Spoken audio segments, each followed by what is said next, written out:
Ito guys, pag-usapan natin, no, aba, itong may sayad block, no, itong majority ngayon ng Senado, maliwanag na kaya nila ine-establish, syempre kaya sila ay nagkudita, ginawang presidente si Cayetano, si Madam 10K at itong si Marco Beta motion para i-amend ang kanilang rules, ang tungo lahat nito ay sa impeachment. Maliwanag na ang kanilang ginagawa ay para iligtas si Sayad. Maliwanag na ang kanilang ginagawa, maging ang gusto nilang amendment nitong kanilang rules, ay para maharang ang mga ebidensya at mga iba pang pwedeng lumabas sa impeachment trial. Kung hindi man nila maharang, at least ma-minimize nila. Di ba ga? Klarong-klaro yun. Pero eto guys, pag-usapan natin ngayon, bukod kay Marco Beta, ilan na lang ba ang matitira talaga dito sa may sayad block na ito, no? Sapagat sa aking tansya, sa aking bilang, parang dadalawa na. O sige, pag-aralan natin. Pero bago yun, komentuhan muna natin ang kayabangan nitong si Marco Tae, no? Nang sabihin niya kay Senator Risa Hontiveros na wala daw legal anong tawag dito? Para legal experience, Parang ganon. So, wala daw itong wala raw itong karanasan. No, at legal background 'yon.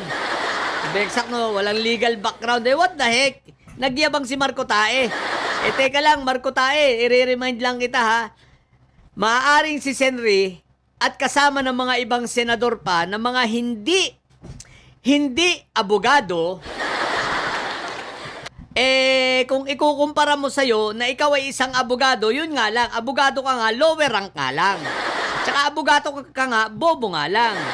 Sa totoo lang, mas marami ang pinakanabangan ng taong bayan dito kay Senri at sa mga iba pang mga lawyer, na kagaya nila Tito Sen, mga senador, nila Tito Sen, Ping Lacson, Bam Aquino, Kiko Pangilinan.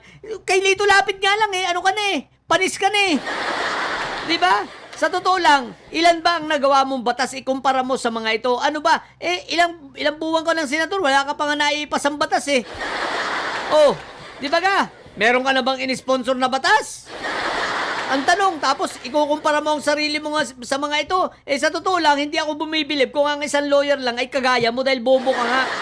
Lower rank, paano ka hindi naging bobo? Tingnan mo. Ha?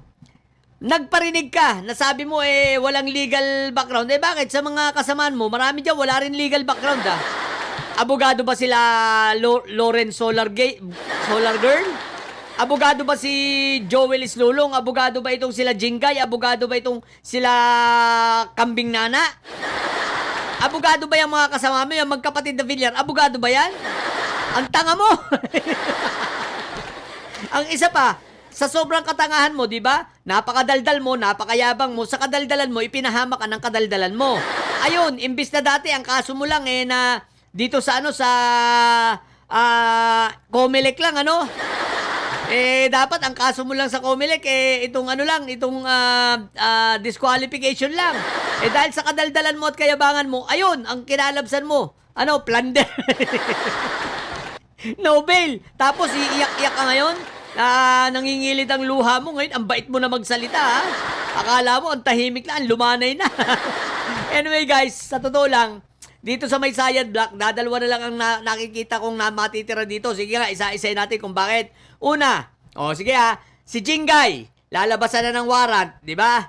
Si Joel Islulong, makukulong na rin yan. Ito yung mga makukulong, baka nga hindi nila yung iba, si Jingay, sigurado na hindi naabot ito ng impeachment, ng trial. Yung iba rito, baka hindi matatapos ang trial.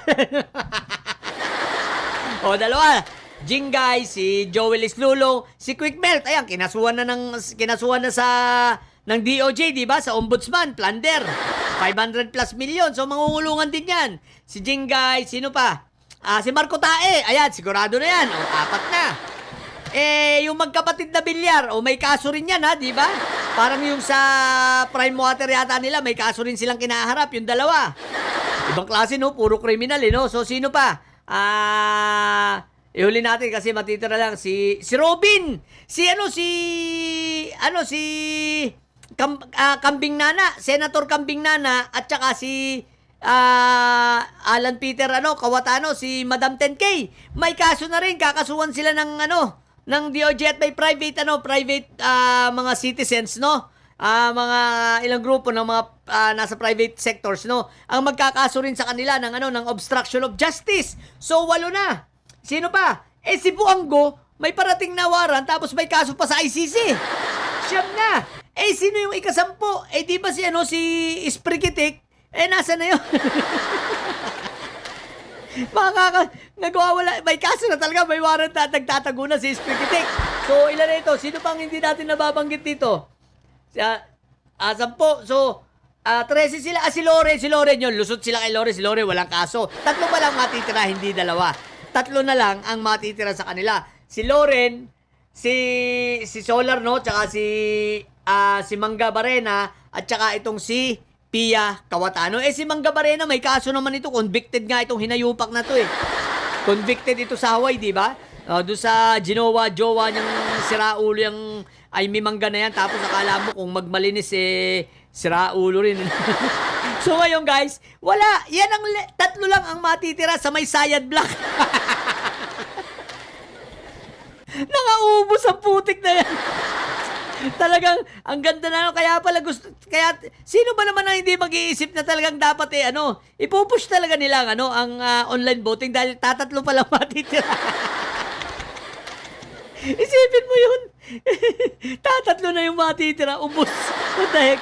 Ibang klase ang na ngayon, ibang klase ang majority natin ngayon, puro criminal, no? Ang pinaka-legit na criminal doon, ex-con, di sino pa? Si Kambing Nana.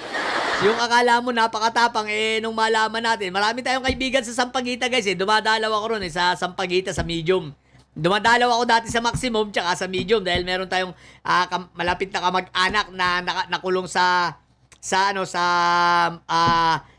Maximum, doon sa may parang castle, doon, tsaka tapos nalipat siya sa Medium, katagalan, nalipat din sa Medium, kumbaga napababa na yung kanyang isi-serve. So ngayon, kaya alam ko, ang chismis diyan ang istorya diyan kay Kambing Nana. Sa loob, napakabait yan dahil sa takot na mapuitan, ayun, nagpa-convert sa Islam. At hindi yan VIP doon, no? At takot yan, ilang beses siya muntik bugbugin Sinalo lang ng mga Muslim doon yan Kaya nga nag-convert yan sa Islam Sa sobrang takot, tapos ayabang, kala mo naman di ba? Tsaka ang kaso niya ni Kambal Nana, walang kakwenta-kwenta. Alam mo illegal possession of firearms. Sabi nga, walang kakwenta-kwentang kaso ang putik na yan. Illegal possession, tapos nagtatapag-tapangan ka. Illegal possession lang naman kaso mo. Ewan ko ba? So yun, mauubos talaga guys. Ubos ang ang may Sayad Block na ito, no? So, abangan na natin. 3 lang pala matitira. Patek, sa mga bobot titilis dyan at may sayad matili kayo mga bobot may sayad sapagkat ang may sayad